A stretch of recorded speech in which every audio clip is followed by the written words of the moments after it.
Ya, ya.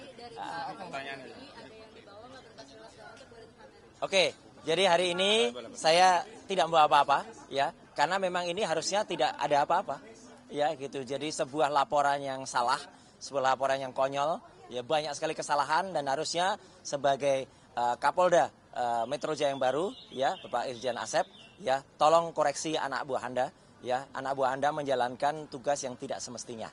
Ya, itu aja pesan saya dan kepada Pak Prabowo juga, ya, kalau ini terjadi sesuatu maka di resim Bapak Prabowo lah di pemerintahannya terjadi kriminalisasi dan terjadi intimidasi terhadap anak bangsa yang dilakukan oleh aparat kepolisian yang seharusnya itu tidak terjadi. Saya kira itu aja ya. Nggak salah di kasus ini ya? Kenapa? Berarti sejauh ini PD nggak salah di kasus ini ya? Oh iyalah, gitu justru kami makanya berani menerbitkan buku itu dengan benar, gitu ya, gitu. Saya kira itu dulu, ya, yang ingin saya sampaikan. Sedikit aja, ada satu pasal hukum saya ingin nambahkan sebentar aja, namanya Pak Timbo. Ya, rekan-rekan media, ya, ada dua hal yang mau kami tambahkan. Pertama, kami akan nanti memprotes tentang legal standing Dirtipidum untuk memeriksa klien kami. Ya. Karena perkara ini adalah perkara harusnya di Krimsus, ya, karena menyangkut STTP yang diatur dengan oleh Undang-Undang Sisdiknas sama Undang-Undang Pendidikan Tinggi. Nah, klien kami juga adalah masyarakat pemerhati pendidikan, sehingga berhak untuk membongkar semua permasalahan ijazah ini sampai tuntas. Ya. Itu nanti akan menjadi keberatan kami ke penyidik. Ya. Terima kasih. Ya, terima kasih. Tutup, Pak. Ada tambahan dari Gafur satu hal, biar kita tahu hukum nggak timpang. Kuasa hukum kita juga, Pak Abdul Ghafur. Jadi teman-teman media, saya ingin menyampaikan satu hal terkait dengan kasusnya Sylvester Matutina. Ya. Kasus Sylvester Matutina hari ini kan dijadwalkan untuk disidangkan. Ya, kasus ini menunjukkan ada suatu kesenjangan hukum dan disparitas hukum yang luar biasa. Di satu sisi, pemeriksaan terhadap laporan Pak Joko Widodo sedang dikebut oleh Polda Metro Jaya. Tetapi di sisi yang lain, aparat penegak hukum sedang mempertontonkan suatu penegakan hukum yang tidak berimbang, yang tidak adil, yang pilih kasih, ya, yang tidak sesuai dengan KUHP, melanggar asas legalitas, melanggar semua tatanan sistem hukum kita. Kenapa? Karena kasus Sylvester Matutina itu sudah inkrah.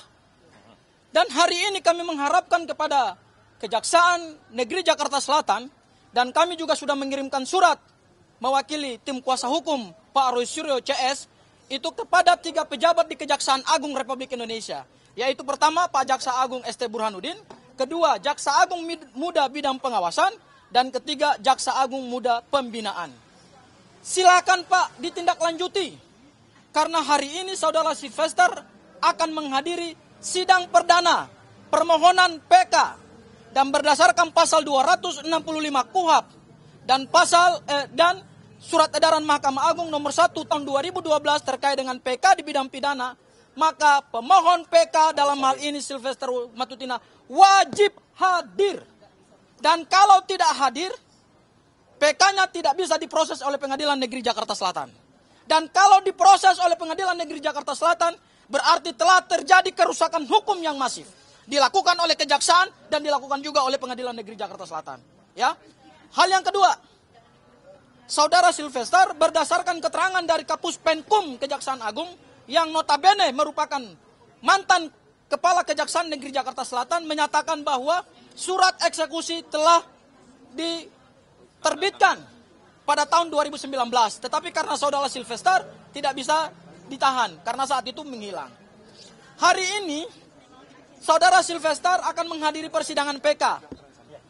Pak Jaksa Agung, Pak Jaksa Kejari Jakarta Selatan, tangkap Sylvester di Pengadilan Negeri Jakarta Selatan. Buru dia hari ini, penjarakan. Tidak ada alasan bagi kejaksaan untuk tidak menahan Saudara Sylvester. Kalau Saudara Sylvester tidak ditahan oleh kejaksaan, maka sesungguhnya wibawa negara hukum kita sudah hancur. Tatanan sistem peradilan pidana kita sudah hancur lebur, dan yang melakukan pengrusakan adalah aparat penegak hukum. Barangkali itu Bang yang bisa saya sampaikan. Terima kasih semuanya ya. Terima kasih semuanya. Sampai ketemu. Mohon bersabar, nanti kalau kami keluar juga kita akan doorstop lagi. Terima kasih. Makasih ya teman-teman media ya.